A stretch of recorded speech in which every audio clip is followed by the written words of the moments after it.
They don't do that. So they stink too. What this does is it says, let the technology serve you, free you up from having to worry about where's your food coming from. There's a 12-story building that robotically punches out enough food for the entire city all the time.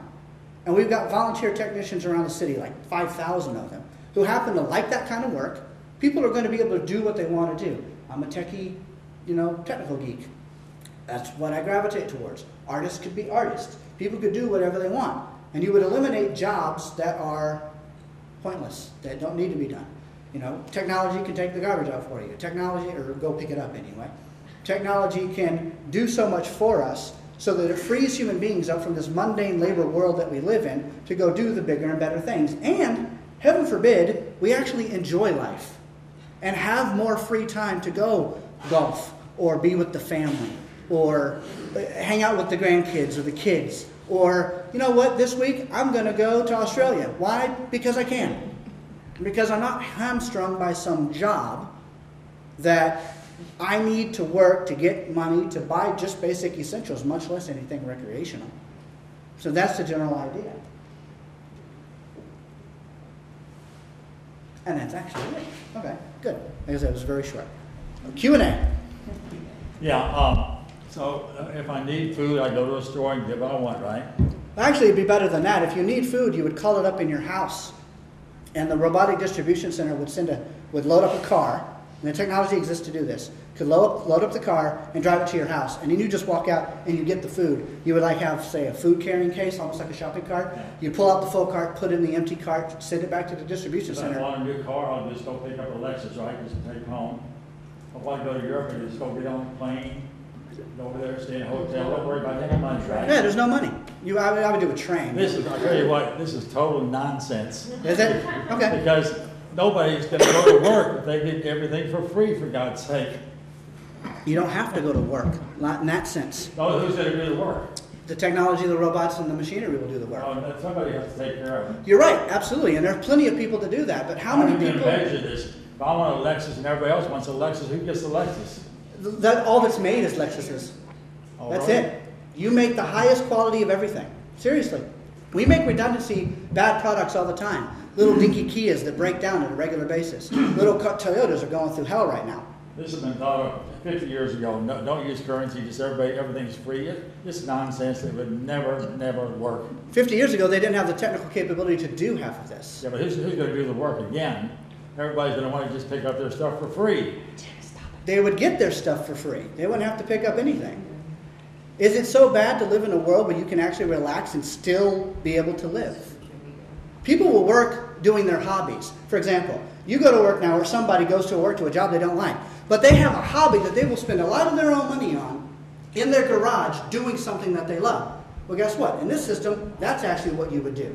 You would be that person who turns your passion, your hobby, into your quote-unquote job. Most people do stuff that could, if built up to the proper capacity and not restricted by money, benefit their city, benefit their neighborhood, and even maybe benefit the globe because of an innovation that they would come up with. They can't do that now because they're limited on funds and resources.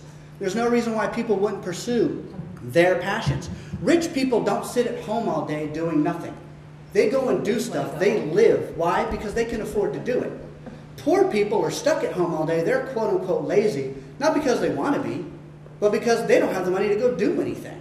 So if they had the freedom to live, go, learn, educate themselves, travel, see the world, spend time with family, pursue hobbies and passions that they're interested in without negative repercussions, they still have a home, they have all the basics still covered by the technology that serves them, then the entire planet could lift its entire intellectual IQ up.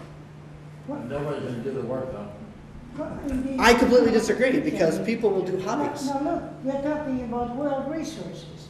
As long as one country has one thing and the other country has the other thing, and the two countries think that they're better than the other and they'll never get along with each other, where do you take off? That is because how can you share the resources? We create these artificial national borders because of conquering land, and this is what we've got. And, we'll steal everything from the Indians. We'll go from one side to the other side. We'll set it up, and then we'll put up a sign, "Thou shalt not steal."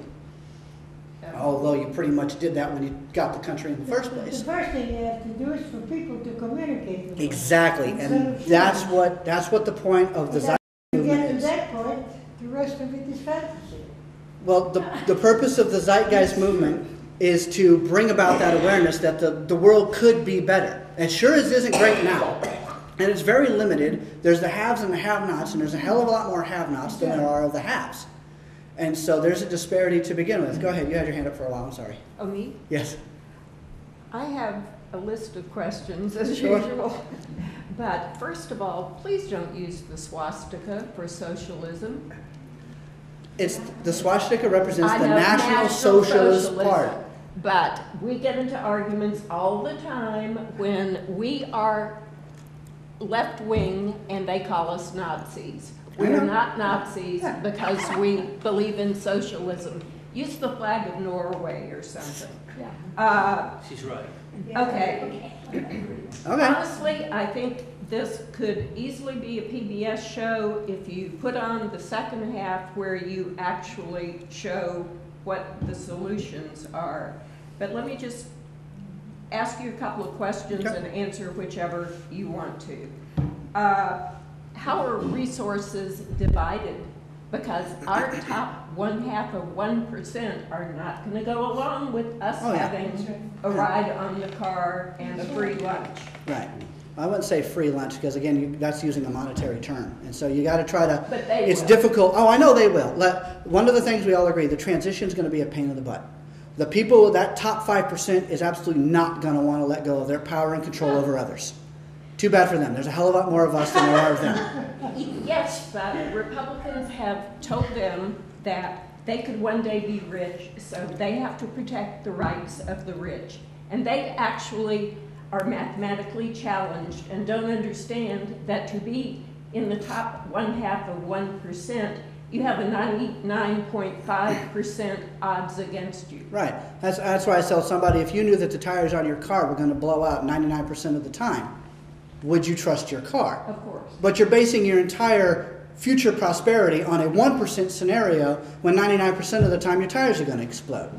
So if people put it in practical terms, it changes. They think, well, wait a minute, you're right. Okay, my other question is, how do you control population when you're talking about welfare as being a negative? You either have to offer these assets to everybody, or you have to exterminate people. No, you would absolutely do not kill people. That's without a doubt. Okay. Population. What nations are the most overpopulated? The poor ones. The poor ones. The wealthiest nations are pretty much self-sustaining for the most part. One for one, boy for boy, girl for girl. And one of the reasons that nobody understands is when you are underfed, you become more sexually fertile. Fertile, Right. yes.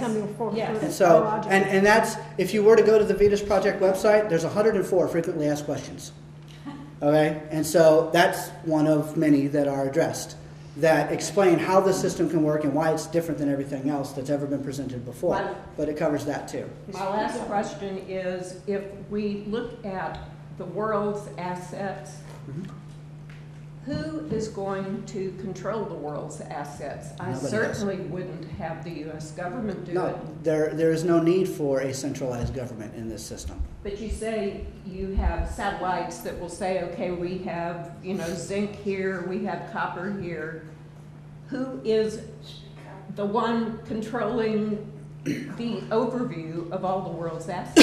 Every city would have its own centralized center so it can monitor everything that's going on. There's not one place doing it. Every city would be able, every major city would be able to know what, when, where, all that is.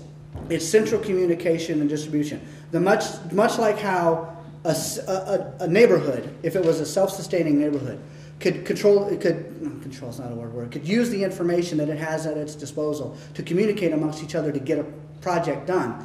We're just blowing it up to the global scale. Nobody owns the satellites or manages or controls the information. Scientists and engineers have always existed and they always will. And their whole purpose in life, like me, is to try to make systems better, to try to improve. And so it's the scientists and the engineers voluntarily, because they love doing it and they love learning that kind of stuff, would help make that information available to everyone. So it would be like self-selecting community. Pretty much, it's volunteerism in a way. Yeah. I mean, and people who have passions for those projects would do that.